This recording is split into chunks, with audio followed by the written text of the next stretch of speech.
Alors, généralement, sur un moteur de recherche, quand vous tapez le nom d'un individu, d'une personne physique ou morale ou d'un pays, normalement, vous devez avoir accès à toutes les informations inhérentes à ce pays, cette personne morale ou personne physique. Problème, oui, problème, c'est que parfois, vous tapez par exemple Côte d'Ivoire et au lieu que cela vous amène sur le site des institutions, genre de la présidence, de la vice-présidence, ça va ailleurs. Pourquoi? Comment faire pour que tout cela soit uniformisé? C'est tout l'intérêt de la présence de notre spécialiste. Bonjour, Bonjour Sina Marco. Ouattara. Le Bonjour, résumé est bien Eva. fait? Tout à fait. Alors, expliquez-nous tout. Comment trouver donc les sites d'institutions plus facilement? Alors, comme on a dit, Internet, c'est on va dire, c'est le village planétaire où on trouve toutes les informations. Et toutes ces informations sont référencées en fait aujourd'hui par le puissant moteur de recherche qu'on appelle Google. Bien sûr, il y a d'autres moteurs de recherche, mais Google reste aujourd'hui la référence. Alors, quand vous produisez du contenu que vous ajoutez en fait sur Internet, Google vient avec, on va dire, ses scripts et référencer ces informations. Du coup, quand vous en avez besoin, donc on ressort à partir du moteur de recherche, quand vous tapez soit Abidjan ou Côte d'Ivoire, cela ressort un peu comme ce qu'on peut voir sur les images. Et en ce moment-là, vous avez les informations qui sont classifiées. Alors, dans le cas de la Côte d'Ivoire, effectivement, c'est que vous allez voir que, bien sûr, il y a Wikipédia, qui est donc l'encyclopédie donc participative par excellence que tout le monde utilise.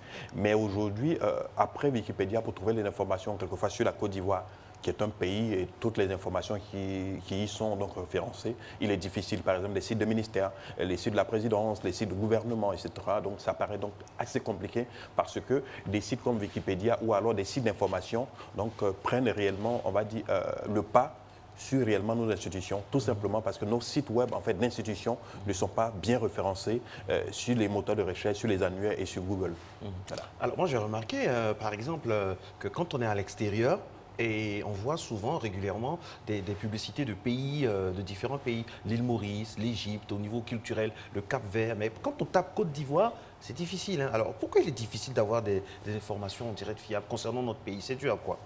Alors, c'est dû au fait tout simplement que quand vous produisez le contenu aujourd'hui, comme on dit, le contenu c'est le maître, c'est le roi. Et plus on produit du contenu qui est lié bien sûr à nos institutions et qui est tous les jours bien sûr est mis en avant, plus vous avez la possibilité de retrouver ces informations. Si évidemment, donc, il n'y a pas de spécialistes, il n'y a pas de gens pour le faire, parce qu'aujourd'hui, c'est devenu une spécialité, le référencement, en fait, si vous voulez, de site web, mais également de contenu. Si vous n'avez pas des gens, quelquefois, qui s'occupent de cela, on va dire, tous les jours, il est tout à fait difficile que vous soyez mieux référencé. On a pris, justement, donc, on a comparé ce matin quelques informations, encore, par exemple, entre la France et la Côte d'Ivoire. On s'est rendu compte tout de suite qu'en Côte d'Ivoire, on trouve Wikipédia, on trouve donc Abidjan.net, qui est tellement bien référencé, mais également des sites web d'information.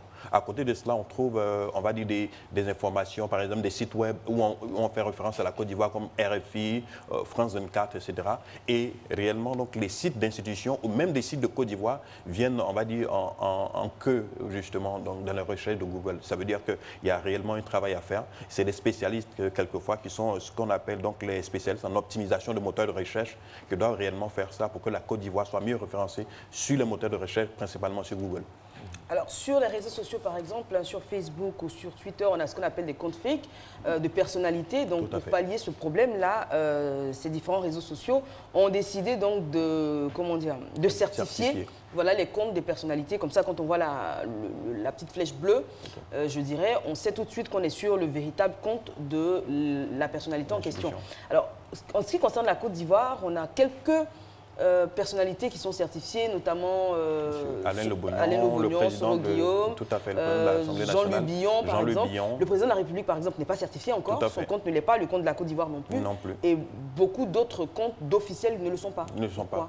Alors, les comptes ne le sont pas tout simplement parce qu'il y a toute une procédure.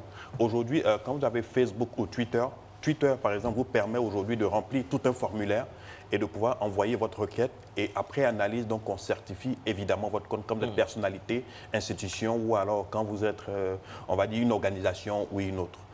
Ici, par exemple, la démarche, elle doit être en fait entreprise au plus haut niveau. Et vous allez voir que ceux, bien sûr, qui ont le compte certifié, surtout Twitter, c'est qu'ils ont fait donc cette requête. Mais imaginez-vous pour le nombre de ministères qu'on a et organisations qu'on a aujourd'hui qui doivent être certifiés.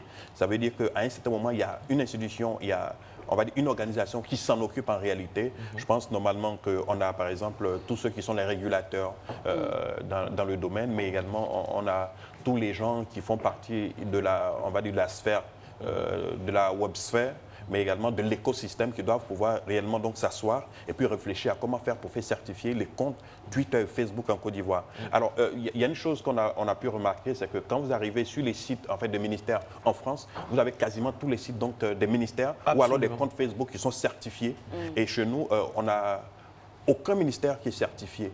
Et ça veut dire quoi? Ça veut dire qu'on peut dupliquer donc, les comptes donc, des ministères à souhait. Ça veut dire qu'on peut créer, comme Eva l'a dit... C'est du pain béni pour les hackers? Tout à fait. Ça veut dire qu'ils ont la possibilité, en réalité, de créer des comptes fake et de pouvoir les utiliser donc, comme ils veulent, etc. Et voilà. Et quand on a regardé, par exemple, là où vous pouvez voir sur les images, c'est quasiment, donc, vous avez par exemple le ministère du Tourisme qui n'est pas certifié, vous avez même la présidence qui n'est pas certifiée, etc. Ah si, Gouv.ci. Alors, Gouv.ci, effectivement, comme j'ai indiqué, Twitter donne la possibilité de faire certifier avec la demande. Donc, vous avez on va dire le compte Twitter de la présidence, mais également du gouvernement. Outre cela, vous avez bien sûr un certain nombre de sites on va dire de personnalités qu'on a cités qui sont également certifiés. On a même Didier Arafat qui est certifié également. Didier Arafat est certifié, Didier Mix est certifié, Serge Benoît est certifié. Alors, c'est bizarre, tout à fait bizarre, parce que vous avez, par exemple, des artistes, quelquefois, qui sont, eux, certifiés. Ça veut dire, évidemment, que c'est authentifié, que toutes les informations qui s'y trouvent, donc, ce sont des informations officielles. Et ce qui paraît bizarre, c'est que les sites, justement, ou alors les comptes Facebook et Twitter de nos institutions qui sont censés donc transmettre l'information officielle, qui sont censés être donc les premiers supports, on va dire, de communication quand on est soit à l'étranger, ou alors quand on est sur Facebook, ou alors aujourd'hui le web, ne sont pas certifiés. Et du Moi, je profite de votre passage sur ce plateau pour attirer les uns les autres sur un fait. Quand nous sommes à l'étranger et qu'on a besoin d'images de la Côte d'Ivoire, pour vendre la Côte d'Ivoire, notamment de façon touristique, il y a un déficit criant d'images. Par exemple, tous les grands pays du monde entier ont une publicité qui passe, ont des publicités qui passent sur des grandes chaînes, hein, que ce soit CNN ou TF1, voilà. À un moment, on voit par exemple les images du Sénégal, mais jamais la Côte d'Ivoire, jamais. Et je peux témoigner, la dernière fois que j'ai vu la Côte d'Ivoire concernée, c'était dans le Figaro, et j'étais très heureux, c'était à Paris. Mais je vais dire, à part ça, rien. Alors que c'est un vecteur très important de tourisme. Et c'est là que tout se joue également au niveau de l'image du pays. Tout à fait. Alors aujourd'hui, donc, comme on a indiqué, on va dire le web est quasiment donc, le premier vecteur d'image. Et toute une question en fait de volonté politique et également donc d'objectifs, je pense quelquefois à signer. Je pense que quand on avait par exemple ICI, donc c'était en 2014, vous avez vu toute une communication en fait autour de la Côte d'Ivoire sur les chaînes étrangères, etc. Je pense que ça, c'est des actions en fait qui doivent continuer. Et plus ces actions continuent, plus réellement donc la Côte d'Ivoire est référencée et que ce soit sur le digital. Plus il y a du contenu, et plus il y a du contenu. C'est vrai que les opérations de communication sont assez ponctuelles. Là, par exemple, on aura les Jeux de la francophonie. On parlera de la Côte d'Ivoire, on va communiquer autour de la Côte d'Ivoire. Après, ce sera un down. On attendra le prochain événement pour encore communiquer. C'est ce qu'il ne faut pas faire. Il faut être régulier et fréquent dans la communication autour de notre beau pays. On a tellement de choses à offrir. Je pense qu'on est l'un des plus beaux pays du monde quand même. Donc, c'est dommage de ne pas davantage communiquer là-dessus. Pour finir, c'est fini? C'est tout? Oui, tout à fait. D'accord. Merci beaucoup, Lassina Ouattara. Alors, nous allons passer maintenant à 6h27 directement dans la sphère purement information de notre rendez-vous. On aura l'agenda, la météo, le journal présenté dans quelques instants par Monsieur Hamza Diaby.